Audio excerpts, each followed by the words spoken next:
Welcome back to a new video. Today's video is focused on Netflix movie entitled Glass Onion, A Knives Out Mystery. And the official synopsis of this movie is: world famous detective Benoit Blanc heads to Greece to peel back the layers of a mystery surrounding a tech billionaire and his eccentric crew of friends. And before I give out my review, please like the video, dislike the video, do whatever you want. Subscribe or comment and just watch this video. Keep going on with your day. Follow me on Instagram at The Reliest Reviews, where you will find more reviews on different movies and TV shows. This is a sequel to the 2019 movie entitled Knives Out. And I felt like this sequel, it wasn't a bad sequel. The story has the same traits and follows the same ideas, just like the first movie, with Detective Benoit Blanc back in here trying to figure out who is responsible for the new murder mystery and why did they do this. And I think this movie does a good job when it comes to telling us the backstories of all of the new characters in here, as some of their stories are interesting and you just see the kind of person that they are in here. And honestly, a lot of the newer characters are truly awful people, in my opinion.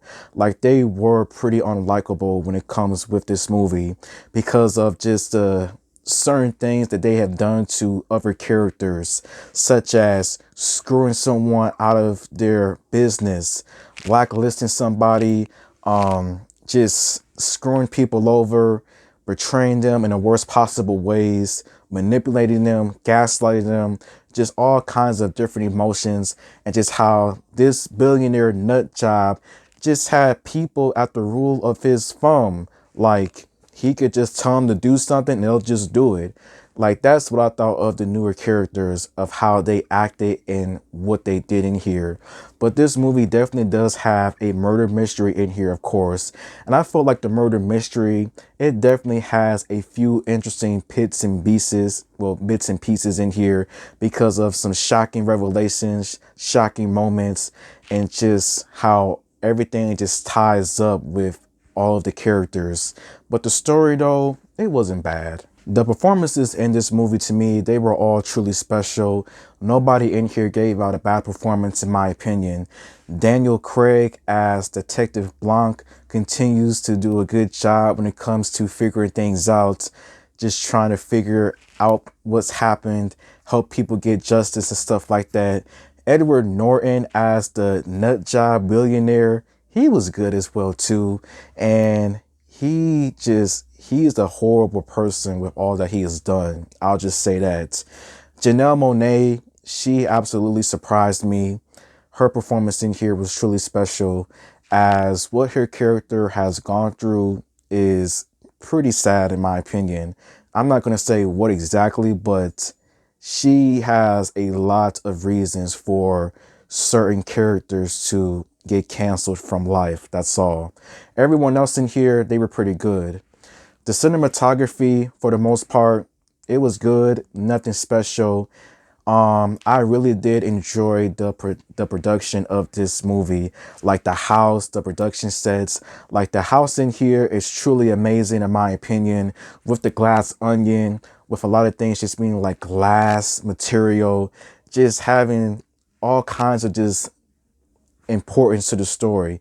The glass onion, the glass house, the mysteries that this house surrounds in. Like, the production in this movie was pretty good, in my opinion. Now, when it comes to some things I did not like about this movie, I felt like some of the characters were somewhat wasted potential. Like, they're just there and they don't have really anything to like work on. Like, I felt like that when it came to some of the newer characters. Like, they didn't have nothing to work on. And honestly, it's a shame, in my opinion, because all of the newer characters have a backstory, but some of them, nothing to work on. Another thing that I did not like about this movie was that the flashback in here, it helps when it comes to telling us everything from the flashbacks and the current time. But I think it went on just a little bit too long. I think it just tells us the reveals and the mystery without letting us just like having the time to like figure things out. Like, I get why the flashback was included, but I just think that if the flashback wasn't as long as it was, it would have gave more viewers to figure things out, and just the reveal of the perpetrator just be a lot more interesting and a lot more crazy and just wild. But I would say that though, despite that, I thought that Glass Onion Knives Out was still a decent sequel. Good performances by all of the actors. There is still a interesting murder mystery, shocking revelations, and just shady people getting what's coming to them. And if a third movie were to come out, I would definitely watch this. But I would say you should watch this movie and see whether or not you like it just like the first one. I would say my rating for this movie would probably be maybe 3.5 stars out of 5. So thank you for watching, and until next time.